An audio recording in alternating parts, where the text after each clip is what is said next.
किंवा जीवे मारण्याची धमकी देतोय, हा त्याचा फार अतिरेक झालाय. त्याच्यामुळे आता आम्ही सहन करणार नाही, आता आम्ही शांत बसणार नाही.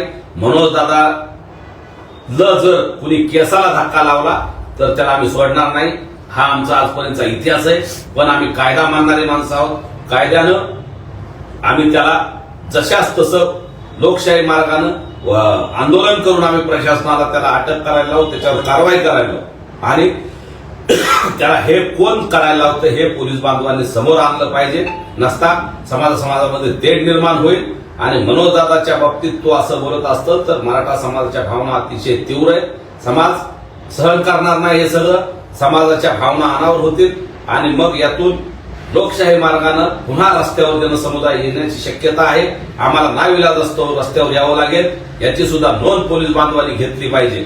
त्यामुळं अशा व्यक्तींना कठोरात कठोर कायदे कलम लावून कठोरात कठोर शासन झालं पाहिजे, ही आमची मागणी आहे. आम्ही जर पोलिसांनी पुढच्या काही दिवसात त्याला अटक केली नाही किंवा त्याच्यावर कारवाई केली नाही तर आम्ही लोकशाही मार्गाने आंदोलन करायला मागे पुढे बघणार नाही.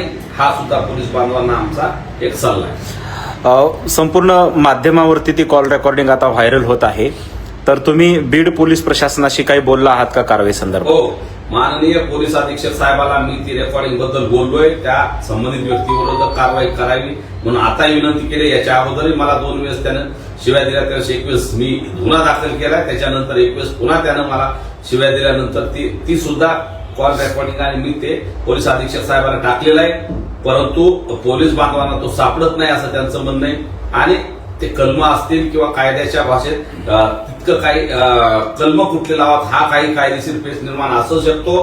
परंतु मनोजदादाच्या बाबतीत आमच्या बाबतीत जे झालं ते आम्ही काही लक्ष देणार नाही. पण मनोजदादाच्या बाबतीत असं काही झालं तर आम्ही ते सहन करणार नाही.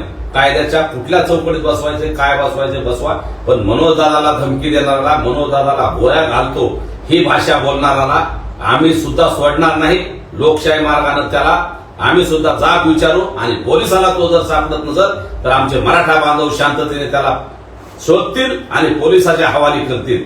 हे सुद्धा पोलिसांनी ध्यानात धरावं. त्याच्या अगोदर पोलिसांनी त्याला पकडून आणून त्याच्यावर कारवाई केली पाहिजे. त्याला असं वागण्यापासून प्रतिबंध केला पाहिजे, ही आमची पोलीस बांधवांना विनंती. समाजाची सुद्धा भावना आहे, त्याला लवकर अटक झाली पाहिजे. हो, त्याच्यावर कारवाईच व्हायला पाहिजे. असा व्यक्ती जर मनोजदादा सारख्या एवढ्या मोठ्या उंचीच्या व्यक्तिमत्वाला जर तो डायरेक्ट गोळ्या घालण्याची भाषा करतो, हे का लोकशाही नाही का? महाराष्ट्र काय असंच काय इथं हुकुमशाही आहे का? महाराष्ट्र हे पोलीस प्रशासनातलं लोकशाहीतलं राज्य, हे कायद्यानं चालणारं राज्य. इथं गुंडगिरीला थारा नाही. हे पुरोगामी राज्य. शिवाजी महाराज, फुले, शाहू, आंबेडकरांचा विचाराचं हे राज्य आणि इथं विचाराने उत्तर देणारं हे राज्य. त्यामुळे आता हिंसाचार, झुंडशाही आणि अशा पद्धतीनं कुणी धमक्याची भाषा इथं चालत नाही. आणि जर कुणी धमक्या देत असेल तर त्याला जशास तसं उत्तर द्यायची ताकद सुद्धा मराठा समाजात आहे. मनोजदादाच्या बाबतीत आम्ही बिलकुल ऐकून घेणार नाही. मनोजदादाच्या बाबतीत असलं खालच्या थराला बोललेलं आम्ही सहन करणार नाही.